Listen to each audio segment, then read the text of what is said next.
In information security, computer science, and other fields, the principle of least privilege requires that in a particular abstraction layer of a computing environment, every module must be able to access only the information and resources that are necessary for its legitimate purpose. Details: the principle means giving a user account only those privileges which are essential to that user's work. For example, a backup user does not need to install software, hence, the backup user has rights only to run backup and backup-related applications. Any other privileges, such as installing new software, are blocked. The principle applies also to a personal computer user who usually does work in a normal user account, and opens a privileged, password-protected account only when the situation absolutely demands it. When applied to users, the terms least user access or least privileged user account are also used, referring to the concept that all user accounts at all times should run with as few privileges as possible, and also launch applications with as few privileges as possible. Software bugs may be exposed when applications do not work correctly without elevated privileges. The principle of least privilege is widely recognized as an important design consideration in enhancing the protection of data and functionality from faults and malicious behavior. Benefits of the principle include better system stability. When code is limited in the scope of changes it can make to a system, it is easier to test its possible actions and interactions with other applications. In practice, for example, applications running with restricted rights will not have access to perform operations that could crash a machine, or adversely affect other applications running on the same system. Better system security.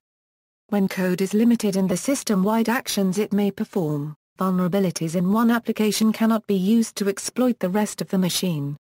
For example, Microsoft states a OE running in standard user mode gives customers increased protection against inadvertent system-level damage caused by shatter attacks, and malware, such as rootkits, spyware, and undetectable virus Euro. Ease of deployment. In general, the fewer privileges an application requires, the easier it is to deploy within a larger environment. This usually results from the first two benefits. Applications that install device drivers or require elevated security privileges typically have additional steps involved in their deployment. For example, on Windows a solution with no device drivers can be run directly with no installation, while device drivers must be installed separately using the Windows Installer service in order to grant the driver elevated privileges. In practice, true least privilege is neither definable nor possible to enforce. Currently, there is no method that allows evaluation of a process to define the least amount of privileges it will need to perform its function. This is because it is not possible to know all the values of variables it may process, addresses it will need, or the precise time such things will be required. Currently, the closest practical approach is to eliminate privileges that can be manually evaluated as unnecessary. The resulting set of privileges still exceeds the true minimum required privileges for the process. Another limitation is the granularity of control that the operating environment has over privileges for an individual process. In practice, it is rarely possible to control a process's access to memory, processing time, I/O device addresses or modes with the precision needed to facilitate only the precise set of privileges a process will require.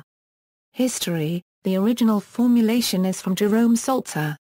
Every program and every privileged user of the system should operate using the least amount of privilege necessary to complete the job.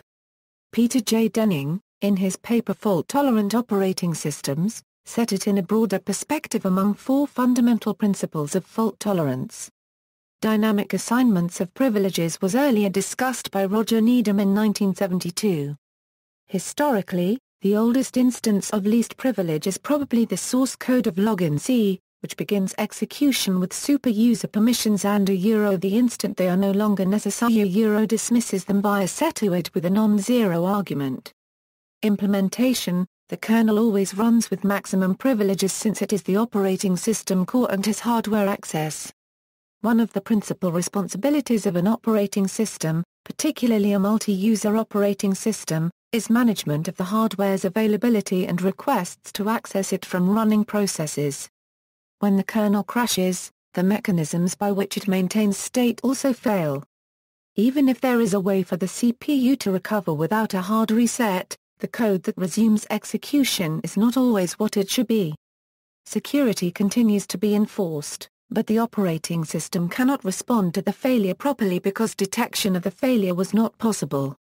This is because kernel execution either halted or the program counter resumed execution from somewhere in endless, and a non-functional loop. If execution picks up, after the crash, by loading and running Trojan code, the author of the Trojan code can usurp control of all processes. The principle of least privilege forces code to run with the lowest privilege permission level possible so that, in the event this occurs or even if code execution picks up from an unexpected location what resumes the code execution would not have the ability to perform malicious or undesirable things. One method used to accomplish this can be implemented in the microprocessor hardware. In the Intel x86 architecture, the manufacturer designed 4 running modes. As implemented in some operating systems, processes execute with a potential privilege set and an active privilege set. Such privilege sets are inherited from the parent as determined by the semantics of fork. An executable file that performs a privileged function thereby technically constituting a component of the TCB, and concomitantly termed a trusted program or trusted processor may also be marked with a set of privileges, a logical extension of the notions of set user ID and set group ID. The inheritance of file privileges by a process are determined by the semantics of the exec family of system calls. The precise manner in which potential process privileges, actual process privileges, and file privileges interact can become complex. In practice, least privilege is practiced by forcing a process to run with only those privileges required by the task. Adherence to this model is quite complex as well as error-prone. Similar principles, the Trusted Computer System Evaluation Criteria concept of trusted computing-based minimization is a far more stringent requirement that is only applicable to the functionally strongest assurance classes, viz., B3 and A1. Least privilege is often associated with privilege bracketing, that is, assuming necessary privileges at the last possible moment and dismissing them as soon as no longer strictly necessary, therefore ostensibly reducing fallout from erroneous code that unintentionally exploits more privilege than is merited. Least privilege has also been interpreted in the context of distribution of discretionary access control permissions, for example asserting that giving user read-write access to file F violates least privilege if you can complete his authorized tasks with only read permission.